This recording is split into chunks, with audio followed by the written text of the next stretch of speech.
എനിക്ക് ക്ലാസ്സിൽ ഫസ്റ്റ് ആവാൻ പറ്റത്തുള്ളൂ.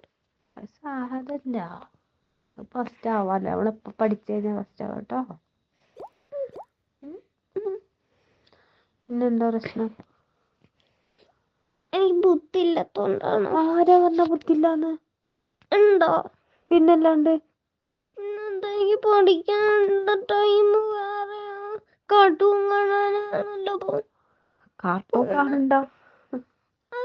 അതെന്താ അങ്ങനെ?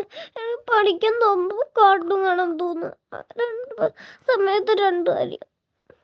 എനിക്ക് ടി വി കട്ടാക്കിക്കോളാം കേട്ടോ. അപ്പൊ പഠിക്കാം. പിന്നെന്താ പ്രശ്നം? ഇംഗ്ലീഷില് ലീഡർ ആവാൻ പറ്റൂല, ക്ലാസ്സിൽ ഫസ്റ്റ് ആവാൻ പറ്റുന്നില്ല, ബുക്ക് ഫുള്ളും ഫിനിഷ് ആക്കാൻ പറ്റുന്നില്ല. നാളെ ഫിനിഷ് ചെയ്തോട്ടോ, കളിക്കണ്ട. അപ്പൊ റെഡി.